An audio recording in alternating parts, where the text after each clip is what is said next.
I think I've just found the best affordable dress watch. The weirdest part is it comes from a brand that doesn't usually make dress watches. This is their first proper attempt at a dress watch, and they've absolutely knocked it out of the park. Hello there, my name is Kieran, welcome to Top Tier Ticker. I hope you're having a good day. I saw this watch on Instagram just 1 week ago, and I had to get it in for a review. You see, there aren't actually that many good looking dress watches under $500. In fact, there's barely any of them. In my opinion, it's the least served genre when it comes to affordable watches. There's plenty of great divers, field watches, and even chronographs at this price point, but when it comes to dress watches, there's a serious lack of options. Even the so-called good ones have major flaws. Average movements, mineral crystals, and poor water resistance ratings. That's why when I first saw the design of this watch and the spec sheet on offer for the price, I instantly sent the brand an email asking to send me one for review. This watch is only on loan for this video, so it's not sponsored at all. I just think this is a piece that you guys really do need to see. This is the brand new release from American micro brand Islander. Islander is a brand best known for their divers and military watches. They've tried a few dress watches in the past, but truth be told, they were more everyday watch than dress watch. This one though is without a doubt a proper dress watch. Elegant, sophisticated, and very classical. The unboxing experience is as simple as it gets here. A cardboard box with the Islander branding and a small cushion inside holding the watch. Let's check it out. So this is the Islander Astoria. This watch does indeed come in under $500 and well under $500 by the way. First thing to mention is this watch is not on the supplied strap. This is the supplied strap that Islander provides with the Astoria. The only problem is I don't really like it. You see, I can tell why they've gone for this strap because they're going after that Gégé Le Couture style. However,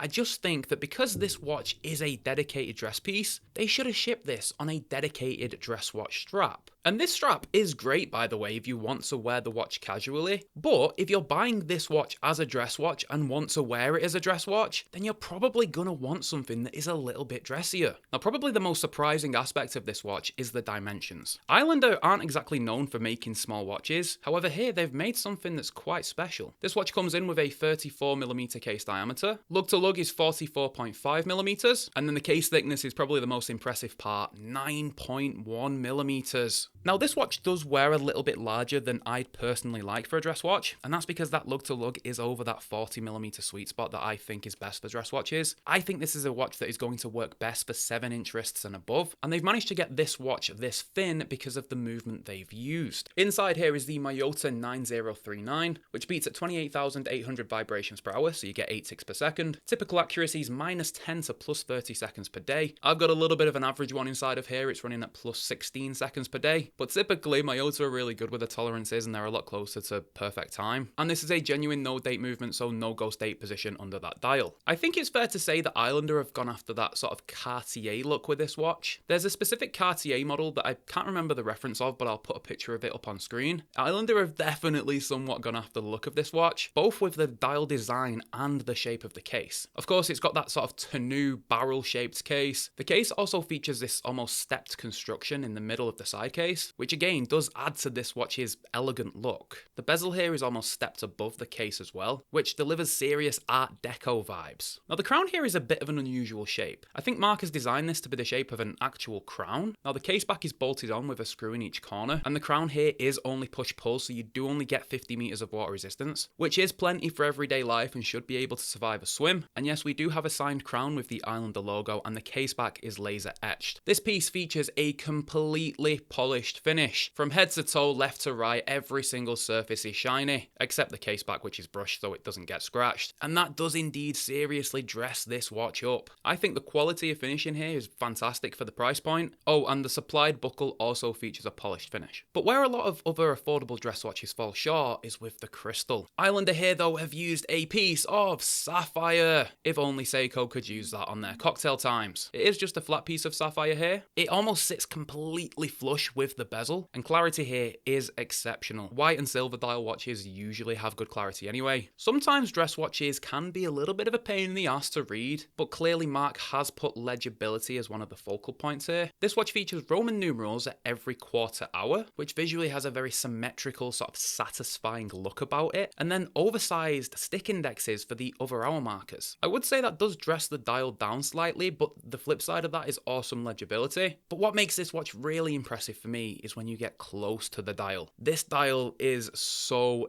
detailed. We have sort of this stranded effect to the outer numeral section, almost like a dramatic 3D sunburst finish. Then in the center, there's a really fine guilloche finish, almost like what you'd see on a banknote. The silver and whites play with the light here tremendously. But another important thing to point out is the branding on this watch. Islander's logo is a little bit controversial, but Mark has made the decision to not go with the logo on this watch. Instead, they've just used an Islander print across the top of the dial. I think this was a great decision by Islander. It really plays on the dressy tone of this watch. Then there's just a simple automatic below the pinion, 2 lines of text, perfect symmetry, great job. Another one of my guilty pleasures, cathedral hands. Now they do have a blued finish. I'm guessing this is just painted on because they do have a super electric blue finish that you don't usually get with thermally heated hands. That being said, these hands stand out tremendously against the silver dial. There is lume within the cathedral hands, which I will show you very shortly, and they do feature a small skeletonized section towards the pinion. The second hand features a lovely counterbalance with almost a diamond effect. The hands here though feel large, well balanced, and offer great legibility. The lume here though is pretty average. The lume in the hands is actually okay. They've tried to do some fancy stuff with lume around the numerals. It sort of looks good under the UV light, but let's be honest, it's a little bit of a gimmick. I don't mind this too much. Dress watches don't need to have good lume. There are some other dial options though if you don't like this silver one. You can get one with a blue dial. Of course, Mark is famous for loving his blue dial watches. And there is also a black dial version of this watch. But truth be told, I don't think they have anything on this silver dial version. But it's that time, let's talk about what I don't like about this watch. If they do make a version 2, I would like this watch to be a little bit smaller. I think it is possible to shrink this watch down to 40mm in terms of the lug to lug. Squishing the dial down slightly, squishing the lugs down slightly, I think that is possible here. Then I think the watch will wear even more elegantly. Also, you've not heard me mention the lug width on this watch, and that's because it's an 18mm lug. And even on dress watches, I still think a 20mm strap looks the best. And also, this supplied strap, give me a dress strap.